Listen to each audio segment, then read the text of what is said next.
One of the most crucial areas that I work on with the majority of clients is that of emotional resilience.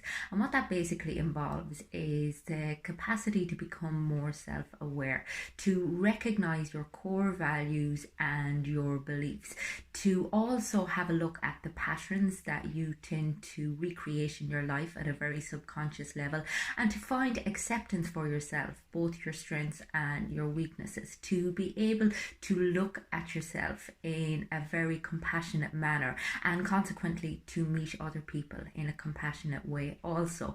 It's also about recognizing some of the thought biases and some of the conditioning that you have picked up along the way, and that may be affecting your capacity to see things clearly and your ability to, I suppose, let your defenses down and thoroughly enjoy your relationships. Because ultimately, what makes our life worthwhile is our relationships and the quality of our relationships. I mean, they have an unbelievable impact on our overall life satisfaction. So it's really worth our while to do the work personally that will enable us to engage fully with a partner, to be fully present with them, to be very self-aware, and to, I suppose, be very mindful of what it is that we bring to the table. Because again, we tend to look at other people and assume that because they're triggering us that they're the problem. But the reality is, whilst they might be setting things off, the root cause is inside of you. And until you get to that root cause,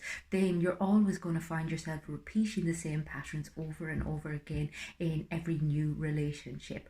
And I suppose with emotions, we tend to kind of assume that they imply that we're out of control. You know, people are referred to as being over emotional, and there's a very negative connotation given to that. And yet the reality is, everything that we do is driven by an emotional force, but we're oftentimes not even aware of it.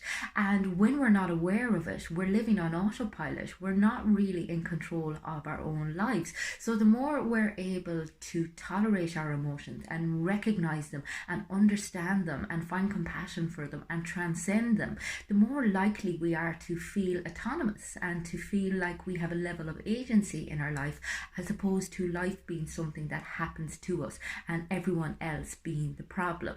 And it's about finding a lovely middle ground. And again, that's a very Buddhist concept, the whole middle way. I mean, we tend to oscillate between being very rational and cognitive, or being in a very emotionally volatile place. And it's about, as I said, finding the middle ground. So it's recognizing your emotions. And a lot of people think that they think their emotions. The reality is that we feel them within the body. So we need to be able to tolerate the very somatic sensations that come with particularly the more negative emotions, because it can feel pretty intolerable and uncomfortable. And yet the reality is that they don't do you any harm. It's just that we haven't developed the skill to be able to sit with them and to listen to the message that they are providing us with, because ultimately your emotions are the ultimate messenger, and we tend to want to either run from them or to just pretend like they don't exist, and neither is beneficial to us. Because again, I always describe it, it's like pushing down a beach ball underneath the water. It just keeps bobbing up, and it becomes quite violent in the way it bobs up. So it's just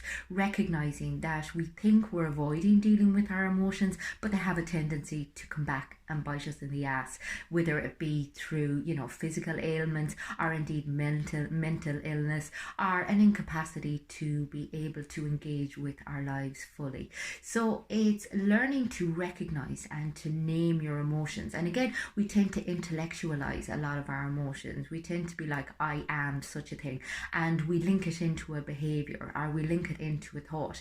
And again, our thoughts aren't always that accurate, and yet we give our intellect all of the kudos. We assume that what we think is correct, and oftentimes what we think is just a construction that we have come up to match what we're feeling inside. So we need to be very mindful of how easily we come up with information that isn't necessarily beneficial or helpful to us in any way, shape or form. So it's learning to recognize the emotion, and that means kind of coming out of the head very much into the body, grounding yourself, doing a body scan, ask yourself where you're feeling and what you're feeling. Try to put a color on it, or try to put a name on it, or a sense on it. So does it feel heavy? Does it feel tingly? Does it feel hot? And all of these things can bring you closer to what the actual emotion is. And I suppose it's learning then to tolerate it, because as I said, oftentimes these feel like they're going to last forever, and this is why we tend to run from them. And yet the reality is our emotions don't last. They tend to pass quite quickly once we actually allow them to flow through. So it's about asking yourself, okay, what do I need in this actual moment? What am I feeling right now? What is my body telling me? And oftentimes if we try to interrupt that kind of jump to anxiety, or that jump to indulge in something, or to get some sort of a dopamine hit so that we don't have to experience the negative sensation through eating or pornography or our phones or gaming or whatever it is that we use as an avoidance technique.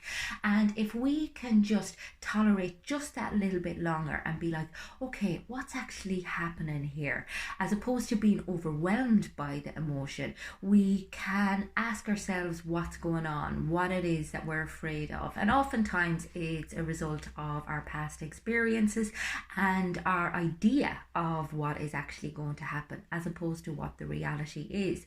And the more we're able to kind of bring it back, peel it right back and say, okay, do you know something? This is where I'm at, this is what I'm feeling.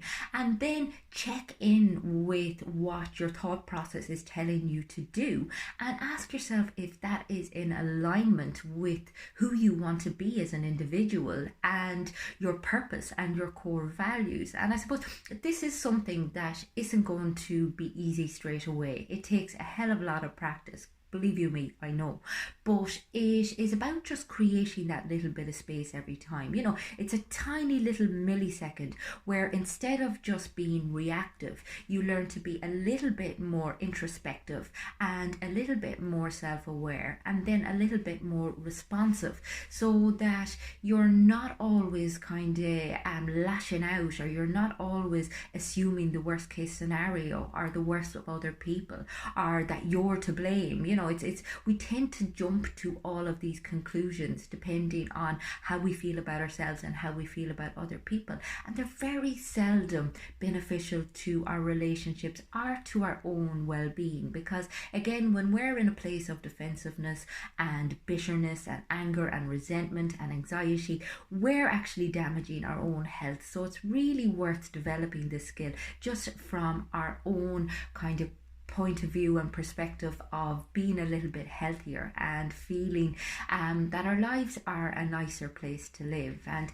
just looking at our assumptions, looking at our beliefs, looking at the stories that we tell ourselves that we 100% believe to be true, but which are oftentimes as a result of our childhood and of our kind of expectations for the world and expectations for other people and predictions that we've made up. And the more we express those emotions, the more likely we are to be able to communicate them. Because bear in mind, other people construct their own realities. And if we don't tell them what it is that we're feeling or experiencing, they're going to create a story or a narrative of their own based on what they assume we're actually thinking. So it's about creating clarity and improving your relationships. And we hear a lot about boundaries, and I think boundaries are overrated. They can almost become walls between people because we create these rules for the engagement of our relationship, whereas at a boundary there is room for porous exchange, there is room for vulnerability, there is room for us to be authentic and to really take a risk with our partner in our relationships, to be open about what it is that we're actually experiencing. And ultimately that's what we want our relationships to to be a place where we grow together as opposed to growing apart. And again, none of this stuff is black or white, you know, it's all about kind of the ebb and the flow of the relationship, and it's about recognizing that your relationships give you this opportunity to grow at an emotional level, and it's up to you whether you choose to do so or whether you choose to repeat the same patterns over and over again and feel dissatisfied, alone,